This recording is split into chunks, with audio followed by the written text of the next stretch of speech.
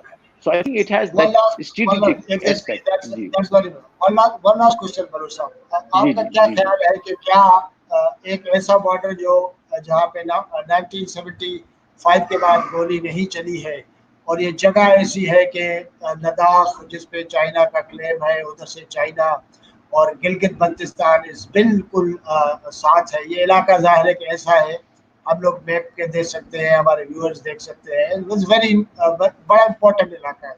کیا یہ علاقہ ایسا تو نہیں ہوگا کہ کوئی اس میں چانسز ہے کہ کوئی فلیش پوائنٹ بنے کوئی ٹینشن کا مستقبل کے لیے؟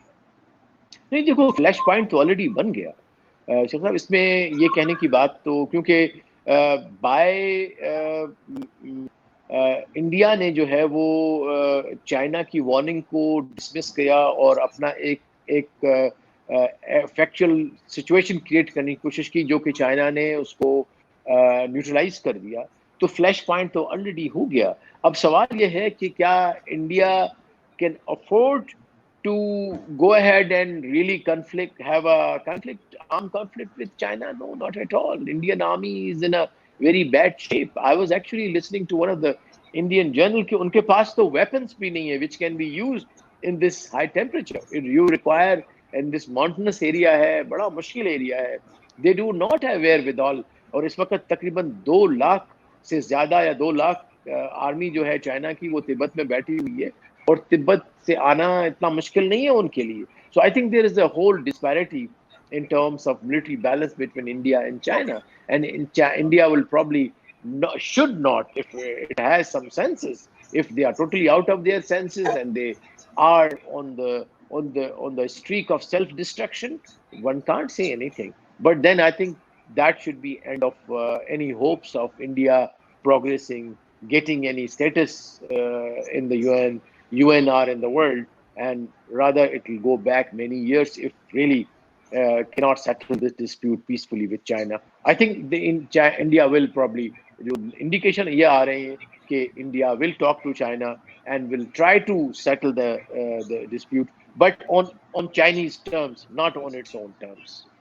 That's very important. Thank you so much, Baloch صاحب. آپ نے اپنا انالیسس شیئر کیا، اور ہوپ فلی ناظرین نیکسٹ پروگرامس میں ہم لوگ کوشش کریں گے کہ اس سارے کنفلکٹ کا پاکستان کے اوپر کیا اثر ہے، اور انڈیا اور پاکستان کے درمیان بھی ظاہر ہے کہ ایشو رہے ہیں ان سارے دنوں میں، ان پہ بھی بات کرنے کی ضرورت ہے. نیکسٹ پروگرامس میں ان پہ بھی فوکس کریں گے. تھینک یو بلوچ صاحب، thank you so much. Thank you جی، السلام علیکم.